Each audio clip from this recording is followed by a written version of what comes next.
Well, I tried to record this video earlier. I literally was recording it in the seventh, but for the first time ever, and hopefully never again, knock on wood. I recorded the video about the Phillies season coming to an end in game five against the Mets.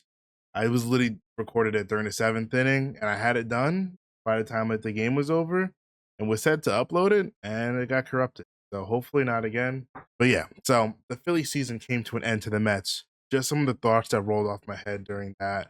Um, I expected it. I did not come into this series very, I guess, confident. The Philly. I thought the Mets had all the momentum, absolutely all the momentum. After that ninth inning walk off against the Brewers, I did not really want to see it, and there was too many Phillies fans that were just like, "Ooh," like I understand the confidence, I get it, but I guess as a Philly fan, for me, for all the sports, more of a realist, and I'm gonna say when things are good, say when things are bad, and let you know if I really do think that they can beat somebody. Uh, and I was real, and I did not think Mets after all that momentum that they have. I think baseball is one of the biggest sports where you just keep constantly playing that it's just going to result in good things. And I know the Mets played what like 12, 11 games in like 13 days or something crazy like that. Like I know like obviously it's tiring on the body, but, like, they're sharp, like, they are sharp when it comes to just seeing pitches, like, live pitches. Because there's something different about live pitches and when the Phillies are just have a week off and are just seeing a pitch machine and seeing lobs and not having, like they had that one simulated game, but how hard were they really? Let's be honest. After seeing the Mets walk off the or not walk off, but come back winning the ninth with 2 outs against the Brewers, I was like, man, I don't want to see it. And also for another fact that just the Mets always play really good. No matter if the Mets are trash, the Phillies are good, or vice versa. The Mets will always play good in Philly, and when they play the Phillies at home, they still play like. And they have so many Mets killers. Like I hate Brent, I hate Nimmo. He's a Mets killer. McNeil has had his moments against the Phillies. Obviously, he wasn't in this series. Marte's had his moment. Lindor's Lindor, Pete's Pete. Alvarez has become a Phillies killer now. They and it's just timely hitting by like those players and Iglesias too. Like their just team is just Vientos. Like they all timely hitting and would do it when it mattered the most, and it's what the Phillies couldn't do. The Phillies could barely get anybody on, and when they got people on, they could not score them. And it was very frustrating to watch because all that they preach is this long ball, long ball, long ball, long ball. And so many fans that actually like respect the game know that you just can't play like that. They don't play small ball. They don't try to drive the ball into different parts of the field. And I know there's players on this team that are capable of doing that. They're just sitting there swinging for the fences, not taking pitches. It is very frustrating to watch.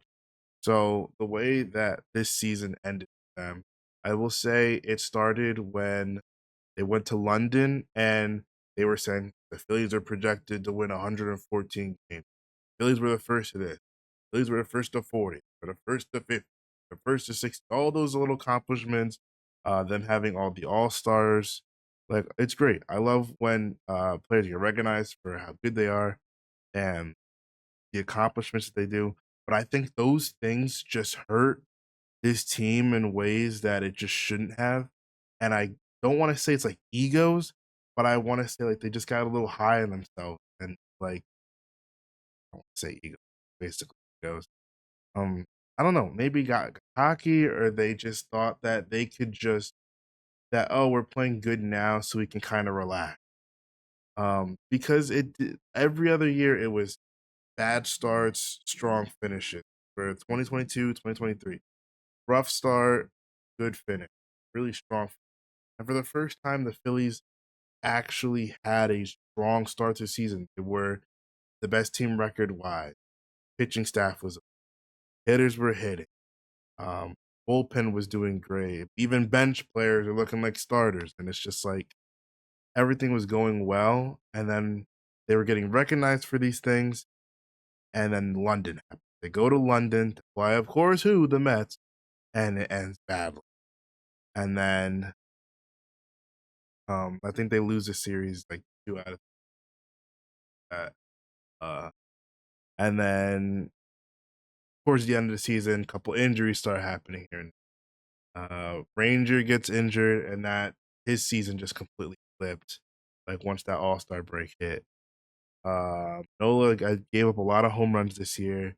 I'm not the biggest Nola guy personally. I know a lot of people are. I'm not a big Nola guy. He's great. He eats innings. He will last in the game. He just has that middle of the lineup, middle of the outing, like that fourth through sixth inning. Like you guaranteed to give up that big bomb that could change the game depending on how the offense was going for that. And he always seems to have those blow ups. But that's just me personally, even though he did do fine in his appearance. Um, but yeah, so I thought a lot of things happened there, and then a couple injuries, like with Trey had an injury, but when he came back, he was fine. Bohm had that injury late, that definitely hurt him. He was nagging, like the wrist, elbow injuries that were happening with Harper. Like I didn't like the way that was going because his average was going down. He wasn't hitting a lot. He looked frustrated. His swings looked painful. Like they physically were painful for him to swing the bat. Um, Power was down. A lot of things was not good with him towards the end of the season. So I didn't that heading into the post. Castellanos was hot for those last like month or so, which was good. JT has just been so streaky and just not great. Schwarber had his moments where he was good. Some bad, but like for the most part he was good. Stott had a bad year. Not a good for him. Marsh was up and down. Some injuries, and he came back, had some good stretches, but then again, a lot of inconsistency. And as we see, I saw just a little bit because I want to dive into this deeper, in in maybe another video. But I was just saying, like I think the Phillies batted 186 this year as a team, and maybe three people had actual good averages, and everybody bad. And I mean, I saw it. I don't know why more people didn't see it. Uh, those last couple of months showed what the team really was. If they finished strong, that would have been different. If they finished the season strong, uh, won the division convincingly, then I would be more shocked now and actually like surprised. I'm not surprised. Like, I'll take the last couple series. They played the Brewers. They lost 2 out of 3 to the Brewers. I didn't like that because I knew the Brewers were a possible matchup. They were chasing us to get the bye. I didn't want to play. I didn't like the Brewers pitching staff. Their hitters, they were a little interesting to me, but their pitching staff, I felt like the Phillies do not hit their pitching staff, so I wasn't a big fan of it. Then we had 2 series against the Mets. The second one where we go to Queens and it's a 4-game series, and I think we won 1 out of 4. And you had an opportunity to stamp your mark on the season. I said if they would have won the division on the Mets field, that would have been huge. Such a difference than just winning it back at home. And they couldn't do that. The Mets protected home as they should. No division rival ever wants to see the opposing team win on their, like, that's just the most disrespectful thing you could possibly have. That's not winning the division, or winning a playoff series on the other. Uh, so they did their job, and then the Phillies go. They lose 2 out of 3 to the Cubs. They get their division win, whoop de doo, against the Cubs team that was already eliminated when you could have done it against the Mets. And then you lose 2 out of 3 to the Nationals. They just did not finish the season good. It was very rough, very scary, very rough. And I don't know why more people didn't see it. People think that they can flip a switch and all of a sudden become good. My dad has said this to me every year. He said it last year and he said it this year. They think that they can just flip a switch and just go back to being good when you have a rough patch. They crawled to the finish line this year. They barely. They were scraping up whatever pieces of the team that they used to be were, and went into the postseason. Just I don't know what. I don't know what they talked about. I don't how they practiced, but I know that whatever they did wasn't going to be enough because they proved to me during the end of that season that they were not in any position in favor. Uh, especially after seeing that series against the Brewers, I was definitely leaning towards San Diego and that Dodgers series, the main team. But I do think the Mets will fight. I don't know, but the fact that like the Phillies just couldn't score runs and they still like were in reach and multiple times to win the series. And I just think that San Diego and the Dodgers have a little more. If the pitching goes good for either team, that they'll be the winners of the championship series. And I rather than I don't like. I'm seeing a lot of Mets fans come out the woodworks now, and it's a little interesting. Little interesting. People post about them when they didn't post at all during the 162 games of the season. But yeah, so there's a lot of bad. And I don't know what they do. Dombrowski's moves were not good at the deadline. Didn't do enough. I didn't like it when he traded for Austin Hayes because Austin Hayes was not the bat that I wanted. I wanted someone that actually could protect in the lineup, someone that would be the 5-hole hitter because things were how it was in the beginning of the season. I liked where it was 1, 2, 3, and 4. His Bohm was a great cleanup hitter, and he really it really sucks to see how his season went downhill with the injury after things with All Star break. He did everything right. Doubles. He was the RBI man. Like I don't know. It really sucks because I know how hard he was after 2023, and seeing just the collapse, how bad he felt, really hard to watch. And it definitely, I don't know where he goes from here. With next season. I don't know if he has as good as a year. I don't know. It's a lot of question marks there. A lot of question marks all over. Trey had a bad series. Everyone had a bad series. Realistic. There's 3 people that had a bad series, and that's not saying much. Because Harper's good series is mainly because he got walked because they were scared of him, but they knew no one else in front of him or behind him would be a threat. Uh, this sucks. This sucks. The pitching staff. I think Rob Thompson had a horrible time managing the bullpen over the last season and in these playoffs. I think Estevez pitched 3 straight days.